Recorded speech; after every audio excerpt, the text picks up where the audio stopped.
दोस्तों, एक समय था जब बड़े शहरों में ही महिलाएं अपने हुनर दिखा पाती थी, अपने कहा जा सकता है अपनी सीमाओं को आगे तक फैला सकती थी। और अगर मॉडर्न टैग किसी को करते थे तो ये माना जाता था कि सिर्फ दिल्ली, मुंबई या कोलकाता जैसे बड़े जो मेट्रो सिटीज़ हैं वहाँ पर रहने वाली महिलाएं ही इस तरह की परफॉर्मेंस दे सकती हैं। लेकिन अब वक्त बदल चुका है।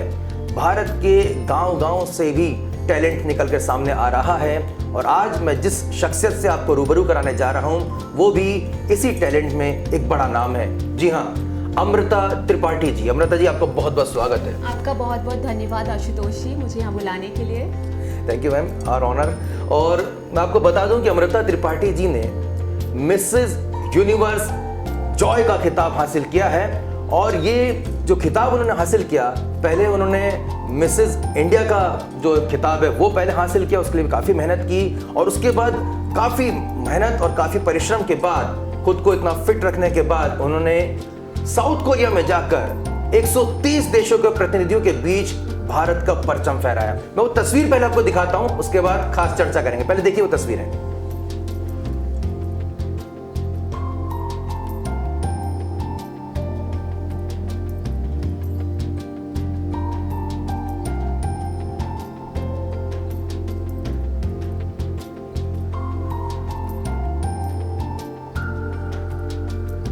तो आप देख सकते हैं कि कितना खुशी और कितना जॉय जो है यहाँ पे दिखाई दे रहा है। और निश्चित तौर पे ये जॉय जो है, इसी वजह से आपको मिसेस यूनिवर्स जॉय का खिताब हासिल हुआ है।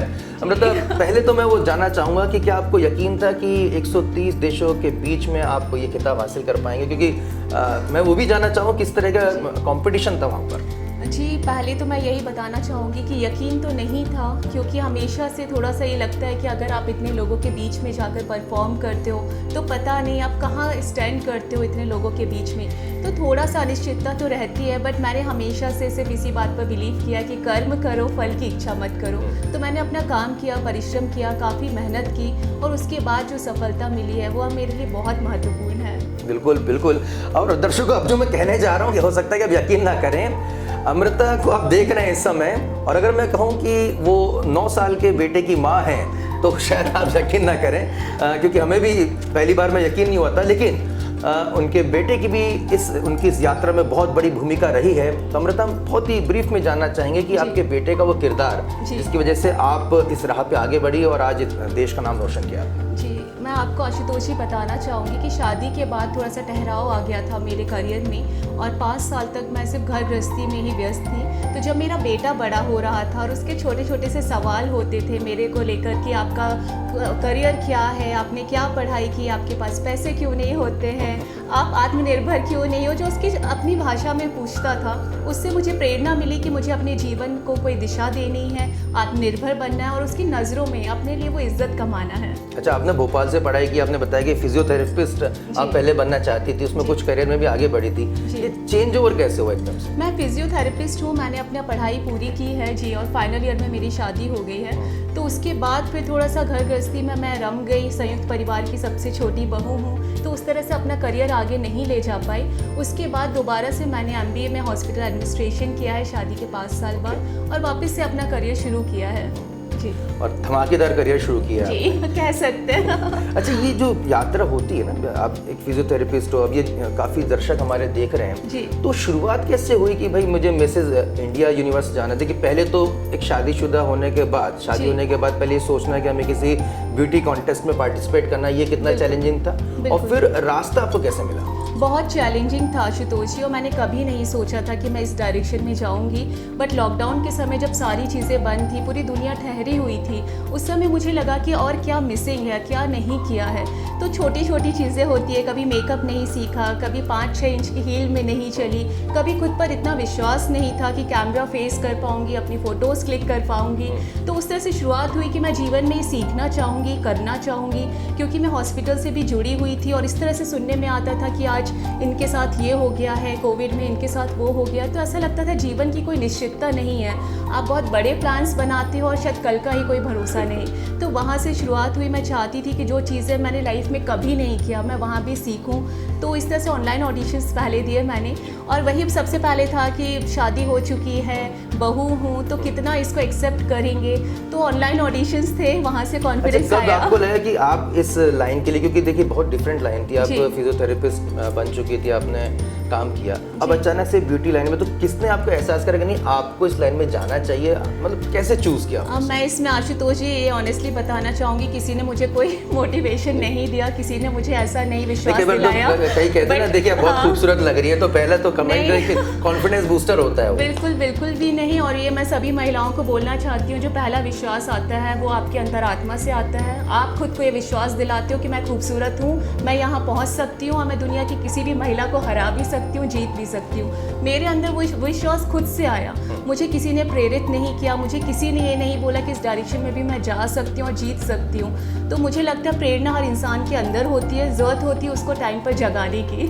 अच्छा, खूबसूरती का पैमाना आपके लिए क्या है? खूबसूरत चेहरा? बिल्कुल भी नहीं।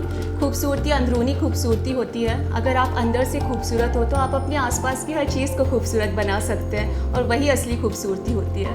तो आपने अपने इस अंदरूनी खूबसूरती को निखारने के लिए क्या कुछ आप करते हैं? क्या डाइट शेड्यूल रहता है? क्या आप योग करते हैं? क्या साधना करते हैं? क्या एक्सरसाइज करते हैं? ये हमारे दर्शक जानना चाहते हैं। बिल्कुल, मैंने बहुत इसमें समय दिया है, और जो सभी महिलाएं बोलती हैं कि समय की कमी की वजह से हम खुद पर ध्यान नहीं दे सकते, उनके लिए ये बहुत महत्वपूर्ण है कि थोड़ा समय अपने लिए ज़रूर निकालिए। मैं हमेशा बोलती हूँ एक गोल्डन आवर होता है 60 मिनट्स का, उसमें आप कुछ ना कुछ ऐसा करिए जो आपकी खूबसूरती को निखारे, और ना सिर्फ आपकी बाहरी खूबसूरती की बात कर रही हूँ, आपकी जो मानसिक सेहत होती है, आपकी जो आध्यात्मिकता होती है, उसके लिए आपको बहुत ज़रूरी है। तो मैं योगा करती हूँ मॉर्निंग में, उसके बाद थोड़ा मैं जिम या वॉक करती हूँ। डाइट का पूरा ध्यान रखती हूँ, और डाइट से मेरा बिल्कुल मतलब नहीं है कि मैं खाना नहीं खाती हूँ। मैं अच्छे से घर का खाना खाती हूँ, जो पसंद है वो खाती हूँ। वेज और non veg? Veg, pure veg हूँ मैं। तो जी, मैं वैसा खाना खाती हूँ, घर का बना हुआ, बाहर भी खाती हूँ। मैं फूडी हूँ, खुद को मानती हूँ कि मैं हर चीज़ खाना पसंद करती हूँ। अच्छा, ऐसा माना जाता है कि सब वो बहुत ज़्यादा चिकनाई वाला, तेल वाला ऐसा नहीं खाना चाहिए, मतलब ये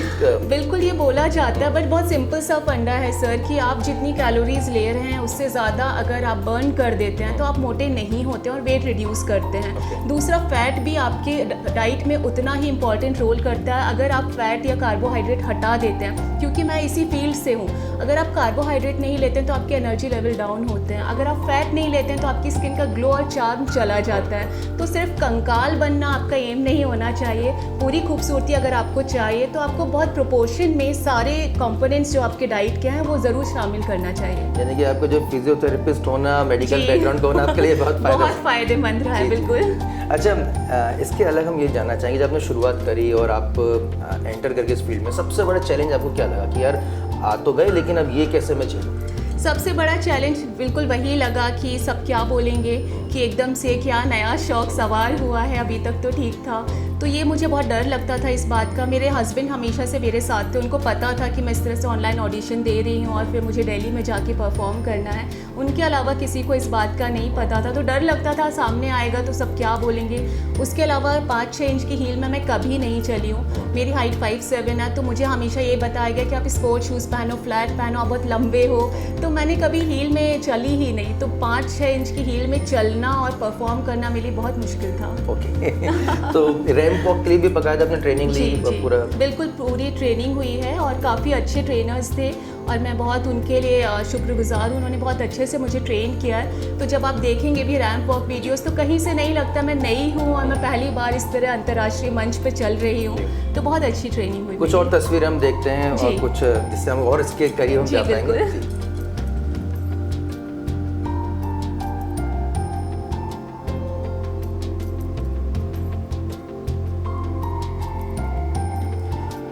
काफ़ी खूबसूरत यहाँ पे तस्वीरें हैं। निश्चित तौर पे एक अलग ही ग्लैमर की दुनिया रहती है, और छोटे शहर में और चाहे बड़े शहर में सभी का सपना रहता है कि वो लाइमलाइट में रहें, लेकिन लाइमलाइट के कई बार दूसरे पहलू भी रहते हैं। क्या आपको भी कभी इस तरह का कोई वाकया सामने आया जब किसी ने कोई अनड्यू एडवांटेज लेने की कोशिश की? जी बिल्कुल आशुतोष जी, मैं खुद को इस चीज़ के शुक्रगुजार मानती हूँ। मेरे साथ अभी तक ऐसा कोई भी अनुभव नहीं रहा है। मुझे बहुत अच्छे लोग मिले हैं, लोगों का बहुत सपोर्ट मिला है, प्यार मिला है। तो मेरे साथ अभी तक ऐसा कोई वाकया नहीं हुआ जिसका मुझे लगे कि ये फील्ड में आने का मुझे पछतावा हो। इस तरह का मेरे साथ कोई वाकया नहीं हुआ। अच्छा, अदिति गौरकर का आपने नाम सुना होगा? जी जी बिल्कुल। हाँ, वो भी काफ़ी हमारे भारत का नाम, उनके बाद में वो फिल्मों में भी काफ़ी आई हैं, काफ़ी एल्बम्स में भी आई हैं। आपका भी कुछ ऐसा कुछ इरादा? अभी तक तो ऐसा कोई इरादा नहीं है ना, मैं इस तरह का कुछ सोच रही हूँ, लेकिन जितना मैंने सोचा उस हिसाब से कुछ हुआ भी नहीं है मेरे जीवन में। तो अगर ऐसा कुछ डेस्टिनी होगी तो शायद वहाँ भी पहुँच जाऊँ। जी बिल्कुल। पॉलिटिकली भी राजनेताओं को आप देखते हैं, फिर वैसे मोस्टली हम देखते हैं कि जितने भी एंटरटेनमेंट इंडस्ट्री से या ग्लैमर इंडस्ट्री जो जुड़े हुए लोग रहते हैं वो बचते हैं पॉलिटिक्स के एक सवालों से। मैं आपसे पूछ रहा हूँ, आपका फेवरेट पॉलिटिशियन कोई है? अगर है तो कौन? बिल्कुल है, मोदी जी को मैं बहुत पसंद करती हूँ। मैं उनकी फ़ैन हूँ और मैं चाहूँगी उनसे कभी मिल सकूँ। और मैं बिल्कुल पॉलिटिकली अपडेटेड रहती हूँ और आप कुछ भी अगर मुझसे पूछेंगे तो मुझे हर चीज़ की जानकारी रहती है, क्योंकि मुझे लगता है कि हर आम आदमी को अपने देश की पॉलिटिक्स में योगदान देना चाहिए और तभी आप वो उम्मीद कर सकते हो कि आपका देश बदलेगा। Beauty with brain. तो पॉलिटिक्स में जाने का भी कुछ इरादा है? वही मैं आपको आशुतोष जी बोल रही हूँ, अगर डेस्टिनी में होगा तो हो सकता है पॉलिटिक्स में भी पहुँच जाऊँ। ठीक है, बिटवीन द लाइंस काफ़ी समझ रहे हैं, और जो भी पॉलिटिशियन इसको देख रहे होंगे आपको इंक्लिनेशन पता चल गया है। अमृता, आपके ज़रिए हम जानना चाहेंगे, जब छतरपुर से आपका जन्म हुआ, भोपाल में आपने पढ़ाई की, आप अपने जो साथी हैं, खासतौर पे आपके जो बुंदेली, जो आपकी भाषा के जो लोग हैं, बुंदेलखंड बहुत समृद्धशाली हमारा राज्य का हिस्सा है, बुंदेली भाषा में बात करती हैं तो आप उनको अगर ग्रीट करेंगे तो बहुत खुशी होगी। जी मैं बिल्कुल कोशिश करती हूँ, बहुत समय से मैंने नहीं बोला है। राम राम भैया, का हो रहा हो? और सब बढ़िया? चलो भैया हाओ फिर मिलते हैं, हाओ। देखिए इसमें कितनी मिठास है। जैसे हम अपने बोली पे जाते हैं, भाषा में भी मिठास है, और जब हम बोली पे जाते हैं तो अतिरिक्त मिठास का अनुभव करते हैं और बहुत ही अपनापन लगता है। बिल्कुल बिल्कुल। और आपने मुझे, जब हम इस इंटरव्यू में चर्चा कर रहे थे, तो आपने साउथ कोरिया का वाकया भी मुझे बताया था कि वहाँ के लोग अपनी भाषा और संस्कृति को लेकर काफ़ी जुड़ाव महसूस करते हैं। मैं चाहूँगा कि हमारे दर्शकों को भी आप बताएं। बिल्कुल आशुतोष जी, मैं बोलना चाहूँगी, जब मैं मिसेस इंडिया में गई तो लोगों ने मुझे काफ़ी क्रिटिसाइज़ किया कि मैं हिंदी में इंट्रोडक्शन दे रही हूँ, प्रेजेंटेशन दे रही हूँ, और हो सकता है मैं जीत जाती अगर इंग्लिश में बोलती। तो भी मैंने ये ठान के रखा था कि मैं अपनी भाषा को आगे लेकर जाऊँगी। जीतती हूँ नहीं जीतती हूँ वो एक अलग बात होगी, और वो कॉन्टेस्ट जीत कर आई। सेम जब मैं साउथ कोरिया में गई तो वहाँ पे उनको अपनी संस्कृति, अपनी भाषा से बहुत प्यार है। वहाँ पे लोग इंग्लिश नहीं बोलते हैं और उनको इस बात से कोई फ़र्क नहीं पड़ता है, तो वो अपनी भाषा को बहुत तवज्जो देते हैं। और अगर आप इस तरह से सीखना चाहिए हमारे देशवासियों को कि अपनी भाषा, अपनी संस्कृति जब आप सबसे पहले रखते हैं तभी तरक्की करते हैं और विश्व में अपनी पहचान बनाते हैं। तो हमारे को किसी और की भाषा, संस्कृति और उसके पीछे भागने की बिल्कुल ज़रूरत नहीं है। सनातन धर्म वैसे भी सबसे पहले है, और अगर हम इसको लेकर चलते हैं तो दुनिया में शायद कुछ भी हासिल कर सकते हैं। बहुत बड़ी बात आपने की। और सभी दर्शकों, जो हमें अंग्रेज़ी नहीं आती है, हम इंग्लिश ठीक से नहीं बोल पाते हैं, इंग्लिश स्पीकिंग क्लासेस आप ले रहे हैं, देखिए अपनी भाषा को अगर हम ठीक से बोल पा रहे हैं, समझ पा रहे हैं, तो देखिए रशिया का उदाहरण है, चाइना का उदाहरण है, साउथ कोरिया का उदाहरण है, जापान का उदाहरण है। सभी हमसे पहले विकसित देश रह चुके हैं। और जर्मनी इसमें बड़ा, आपने कभी इनके देशों के जो लोग हैं, नागरिकों को कभी अंग्रेजी के लिए जद्दोजहद करते नहीं देखे होंगे। इस मानसिकता से अब निकलिए। आपकी भाषा, आपकी बोली में अगर आप बोल रहे हैं तो इसमें कोई आप कमज़ोर नहीं हो रहे हैं। अतिरिक्त ज्ञान के तौर पर अगर इसको देखते हैं तो इसमें कोई गुरेज नहीं है किसी भाषा को समझना, लिखना, पढ़ना। लेकिन किसी को उस भाषा को समझ नहीं पा रहे हैं, बोल नहीं पा रहे हैं, तो अपने अंदर एहसास कमतरी ना लाइए। आप बहुत बेहतर हैं, और भारत जैसे सनातन भूमि में आपका जन्म हुआ है। देखिए हिंदी बोलकर खिताब हासिल करके आए, चमचमा रहा है इनका ताज। वैसे चेहरे को चमकाने के लिए आप क्या करते हैं साहब, ये भी हम जानना चाहेंगे। चेहरे को चमकाने के लिए सर मैं बहुत ज़्यादा, मैंने जैसे बताया कि अपने देश और इसकी संस्कृति में विश्वास करती हूँ। मैं बहुत ज़्यादा आर्टिफिशियल चीज़ों पे नहीं जाती हूँ। जो भी हमारा नेचुरल, आयुर्वेदिक, ऑर्गेनिक चीज़ें हैं मैं उस पर विश्वास रखती हूँ। तो बहुत ज़्यादा देसी नुस्खे मैं अपनाती हूँ, और मुझे लगता है बताने के लिए एक दोबारा शो करना पड़ेगा। तो बहुत सारी चीज़ें हो जाएंगी। बिल्कुल करेंगे, इसका अगला शो भी आएगा अमृता आपका, और उसमें पूरा हम जानने की भी कोशिश करेंगे।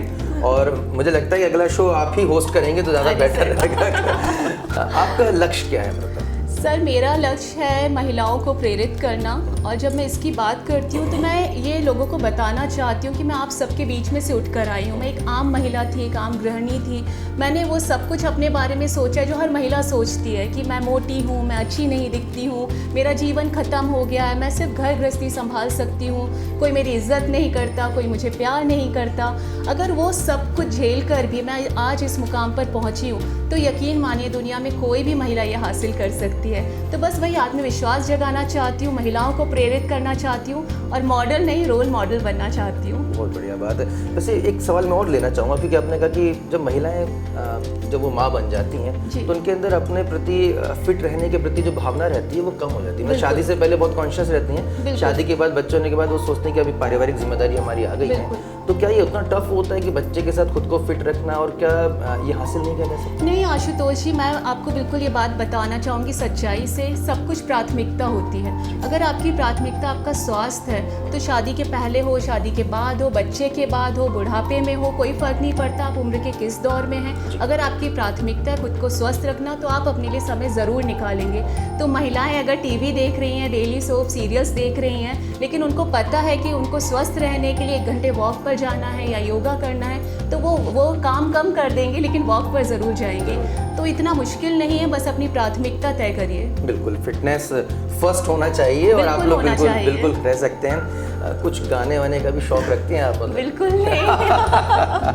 मतलब समझ गए थे अगली फरमाइश हमारी क्या है? मैंने कथक सीखा है, मैं ट्रेन कथक डांसर हूँ, बट गाना कभी मैंने शायद नहीं आजमाया। बिल्कुल, हम चाहेंगे कि आपके कथक की भी जो आपने प्रतिभा हासिल की है उसको भी हम जल्द दर्शकों के सामने लाएंगे। अमृता, आपने हमसे काफ़ी कुछ शेयर किया, हम चाहेंगे कि इंडिया फर्स्ट में आप आए, आपको कैसा लगा अपना अनुभव शेयर? मुझे बहुत अच्छा लगा आशुतोष जी, और मैं आपको बता रही हूँ ये चीज़ कि मैंने बिल्कुल भी एक्सपेक्ट नहीं किया था इतना अच्छा इंटरव्यू होगा। ऐसा लग रहा है कॉफ़ी विद करण का कोई एपिसोड चल रहा है। और बहुत मज़ा आया, बहुत शानदार स्टूडियो है और बहुत मज़ा आया आज यहाँ आकर। So kind of you ma'am, thank you very much Amrita, हमसे अपने तमाम लम्हों को शेयर करने के लिए। हम चाहेंगे आप और भी अपनी करियर की बुलंदियों पे छुएं और ना आप पूरी जो हमारे देश की जो भारतीय महिलाएं हैं उनको भी आप प्रेरणा दें और हमारे देश को आगे बढ़ाने में हम सभी योगदान दे सकें। अपनी संस्कृति से हम जुड़े, और जब संस्कृति से जुड़कर आज बड़ी खुशी हो रही है मुझे अमृता से बात करते वक्त। अक्सर देखने में आता है जब किसी हीरोइन या किसी एंटरटेनमेंट इंडस्ट्री से जुड़ी किसी बड़ी ग्लैमरस लेडी से हम जब बात करते हैं तो उनका एक अजीब सा टोन हो जाता है कि साहब हम तो जुपिटर ग्रह से आए हैं और बिल्कुल अंग्रेजियत हमारे अंदर कूट कूट के भरी है।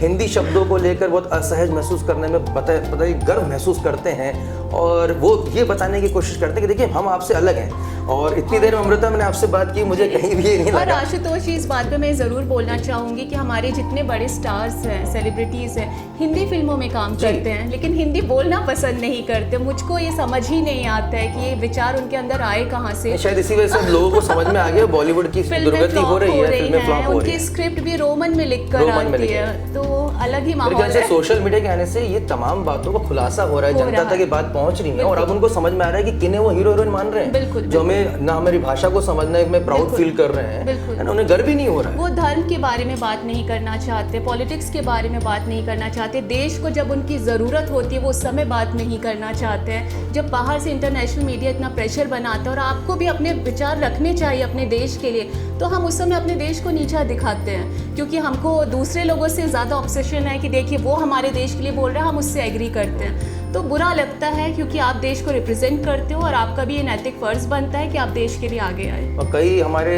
हीरो हीरोइन तो अमृता पाकिस्तान में फिल्में हिट कराने के लिए मतलब पाकिस्तान के प्रति ऐसे दिखाते हैं, वो ये भूल जाते हैं कि हमारे भारत के जो जवान हैं वो बॉर्डर पे तैनात हैं। अरे गलभैया करनी हो तो वो भी कर सकते हैं जाके, वो वहाँ पे खड़े होकर जान जोखिम में डाल के बंदूक लेके वहाँ पे तैनात रहते हैं सर्दी गर्मी बारिश में, उनके प्रति उनके कोई जिम्मेदारी दिखाई नहीं देती है। और आशुतोष जी देखिए हमारे सामने उदाहरण है यूक्रेन का। देश सबसे पहले होना चाहिए। अगर देश नहीं रहेगा तो ना आप एक्टर रहोगे, ना क्रिकेटर रहोगे, ना मैं रहूंगी, ना कुछ रहेगा। तो सबसे पहले अपने देश को रखिए।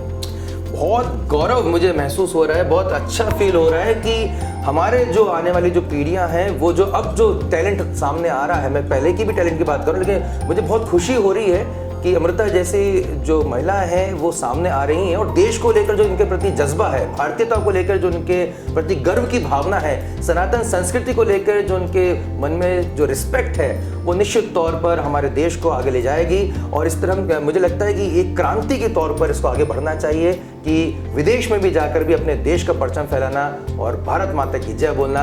अमृता, बहुत बहुत शुक्रिया, बहुत अच्छा लगा आपसे। धन्यवाद, बहुत बहुत धन्यवाद। मैं उम्मीद करते हैं कि दर्शकों आपको ये इंटरव्यू बहुत पसंद आया होगा। अगर आपको ये इंटरव्यू अच्छा लगे तो ज़्यादा से ज़्यादा शेयर कीजिएगा। अमृता को भी आप कमेंट कर सकते हैं, हम आपके तमाम जो कमेंट्स हैं अमृता तक पहुंचाएंगे और कोशिश करेंगे अगली बार किसी नए मुद्दे के साथ अमृता को फिर हम यहाँ पे इंडिया फर्स्ट के स्टूडियो में बुलाएं। आपका बहुत बहुत शुक्रिया, आपने हमें समय दिया। Thank you very much. Thank you, नमस्ते।